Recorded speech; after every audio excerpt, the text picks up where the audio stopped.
பிராமணத்தின் காலில் விழுந்த திராவிடம். அதுவும் உதயநிதி எல்லாம் பார்த்தீங்கன்னா சனாதனம் என்பது வைரஸ், அதை ஒழிக்க வேண்டும்ங்கிற எல்லாம் ஜெயிச்சு ஆட்சிக்கு வந்தோடனே அந்த வீடியோவில் அவர் பேசுகிறத பாருங்கள். சனாதனம் வைரஸ். சிலவற்றை நாம் ஒழிக்கத்தான் வேண்டும், எதிர்க்க முடியாது. கொசு, டெங்கு காய்ச்சல், மலேரியா, கொரோனா இதையெல்லாம் நம்ம எதிர்க்கக்கூடாது, ஒழித்து கட்ட வேண்டும். அப்படிதான் இந்த சனாதனம். இன்னொரு வீடியோவில் பேசுகிறாரு, அதையும் பாருங்கள். எனக்கு கடவுள் நம்பிக்கை இல்லை அப்படின்னு கிண்டல் அடித்து இதெல்லாம் பண்ணி சனாதனத்தை பற்றி இதெல்லாம் பேசி அநியாயம் அக்கிரமம் அத்தனையும் பண்ணாங்க. நான் பலமுறை சொல்லியிருக்கிறேன், கலைஞருடைய பேரன், எனக்கு கடவுள் நம்பிக்கை கிடையாது. இப்போ என்ன ஆயிடுச்சு, துர்கா ஸ்டாலின் ஜாதகத்தில் ரொம்ப நம்பிக்கை உள்ளவங்க. சில முக்கியமானவங்க வச்சுருக்காங்க, பிராமணர்களை வச்சுருக்காங்க. அங்கே போய் கேட்குறாங்க.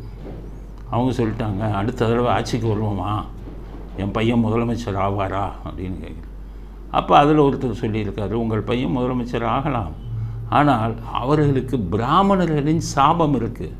பிராமணர்களை நாள் பூரம் கிண்டல் அடித்து கேலியை பண்ணி அவங்கள ரொம்ப மனதை புண்படுத்தினதுனால அவர்களுடைய சாபம் இருக்குது. அந்த சாபம் என்னைக்கு போகுதோ அன்னைக்கு தான் நீங்கள் அடுத்ததுக்கு ஆட்சிக்கு வர முடியும் அப்படின்னு சொல்லிட்டாங்க. இது மறைமுகமாக திரைமறைவில் அவர்கள் குடும்பத்துக்குள்ளே நடந்த விஷயம்.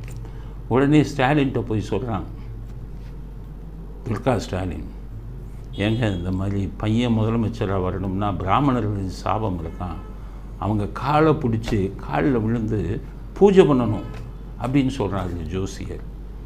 அப்படின்னு ஒன்று அவர் என்ன சொல்லிட்டாரு, உன் பையன்கிட்ட கேளு, நீ சொன்னன்னு தான் நான் பதவியாக இருக்கும்போது திருப்பதியிலிருந்து இவங்களை அந்தணர்கள் எல்லாம் கூட்டிகிட்டு வந்து மந்திரம் உதவி கையெல்லாம் கயிறை கட்ட சொன்னேன். கயிறை கட்ட சொல்லிவிட்டு பதவி ஏற்றேன். ஊர் பூரா காரி துப்புனாங்க. நம்ம குடும்பத்துக்கு தான் காரி துப்புறதுக்கு தாங்கி தாங்கி பழகி போச்சில்ல, என்ன பண்ணுறது, நீ சொன்னதுக்காக செஞ்சேன். இப்போ உன் பையன் சொல்கிறான், பையன் இப்போ போய் கேளு, பையன் ஒத்துக்குவானான்னு கேட்டார். ஏன்னா நயன்தாராவே பழனி கோயில் கூட்டினோடனே உடனே போயிட்டான்ல அவன். இப்போ நயன்தாரா கூப்பிட்டோன்னே போனவன் பழனி கோயிலுக்கு நீ சொன்னால் கேட்பான், அம்மா இல்லை ரொம்ப பாசம் வச்சுருக்க. உடனே அவங்க போய் அவர்கிட்ட பேசி அவர் என்ன சொன்னார், அம்மா எனக்கு சாமி கும்பிடணும்னு தான் ஆசை, ஆனால் எல்லாத்தையும் பேசிவிட்டேன், வைரஸ் எல்லாம் பேசிட்டேன், இனி இது பண்ணால் அவன் காரி துப்பிடுவான், என்னம்மா பண்ணுறதுன்னா, இல்லை ரொம்ப ரகசியமாக பண்ணும், 3 பிராமணர்களை நான் கூட்டிகிட்டு வரேன், அவங்க காலில் தண்ணியை வச்சு காலை தொடச்சி பூஜை பண்ணி நீ கும்பிட்டால் தான் நீ முதலமைச்சர் ஆக முடியும் அப்படின்னு ஒன்று ரொம்ப ரகசியமாக பண்ணுவோம்மா, வெளியில் தெரிஞ்சால் நாரி போகும், ஊர் பூரா இந்தியா பூரா என்னை செருப்பு கழட்டி அடிக்கிறான் என் ஃபோட்டோவை, இந்த மாதிரி பண்ணணுன்னு தெரிஞ்சதுன்னா ரொம்ப கேவலமாக இல்லை, ரகசியமாக வைப்போம்னு சொல்லி 3 பிராமணர்களை கூட்டிகிட்டு போகிறாங்க. போய் உதயநிதி காலில் இதை போட்டு பூஜை பண்ணி அவர்கள் காலை தொட்டு வணங்கி பூஜை பண்ணியிருக்காரு. இது எப்படி வந்ததுன்னு கேட்டிங்கன்னா, அந்த போன 3 பிராமணரில் ஒருத்தர் போயிருக்காருங்கிற செய்தி வந்துருச்சு நம்மவர்களுக்கு. நான் யாரை சொல்கிறேன்னா ஆன்மீகவாதிகளுக்கு செய்தி வந்தோடனே அவருக்கு வேண்டியவர்கள் அவர்கிட்ட பேசுகிறாங்க, என்ன சார் உதயநிதி வீட்டுக்கு போனீங்களா, பிராமண சாபத்துக்கு இது பண்ணீங்களா, என்ன நடந்ததுன்னு கேட்குறாரு. அப்போ அவர் அத்தனை உண்மையையும் போட்டு உடைக்கிறார். இந்த ஆடியோவை நீங்கள் ஃபுல்லாக கேளுங்க, திராவிடத்தின் மீது வெளிச்சத்துக்கு வரும். ஆடியோ கேளுங்க. ஃபங்க்ஷனுக்கு தான் போயிட்டு வந்தேன். என்ன ஃபங்க்ஷன்? அது ஏதோ அந்த நூல் வெளியீட்டு விழா, அந்த ஏதோ ராமானுஜர் நூல் வெளியீட்டு விழா, அதுலதான் போயிருந்தார் வெஞ்சி. பிராமண தோஷமா எடுத்து 2 பிராமணனுக்கு யதிக்கு ததியாராதனை பண்ணணும்னு சொல்லிட்டு பண்ணான்னு கேள்விப்பட்டேன், உண்மைதானே? ஆமா ஆமா, பிராமண தோஷமா போச்சு, அதனால எதிகளுக்கு போடணும்னு சொல்லி, இல்ல சுவாமி அதெல்லாம் நான் அரசியல்ல வர மாட்டேன், நான் ஏதோ இது இந்து மத அரசியல் சார்ந்த இது, அதனால நான் இதை மதிப்பு கொடுக்கணும், எம்பெருமானாருடைய நூல் வெளியிட்டு, அதனால அதுக்கு இங்கேருந்து எதிராஜியரை உட்காத்தி வச்சுட்டா, அவரை எதுவுமே அசைக்க முடியாத உட்காத்தி வச்சுட்டா. அந்த மணவாள் கூட்டம் எல்லாம் எண்ணெய் அந்த மாதிரிதான் உள்ளுக்குள்ள ஒரே. யார் போன 2 பேர் போன, யாரு தேவர் இன்னொருத்தர் நான் ஒன்றும் போதும் அது சொல்றேன் நான். ஏன்னா சாதிக்கா என்ன முழுக்க நனைஞ்ச அப்புறம் முக்காடு நான் போறேன் சொல்றேன் நான். இன்னொரு ஏத்தி யாரு மன்னார் பிடிச்சா மன்னார்வடி ஜெயர் ஜென்டலங்கா ஜெயர் அவரு RSS அவரு வந்தாரா? ஆமா ஆமா அவரு வர மாட்டேன். வேற இந்த ஜீயர் ஆழ்வார்த்தனர் ஜீயரும் நாங்க அந்த சிவலிபுத்தூர் ஜீயரும் போனோம். சரி சரி 3 பேர் அந்த கொள்ள ஆமா கொஞ்சம் இதுவா இருப்பாரு, ஷார்ட்டா இருப்பாரு.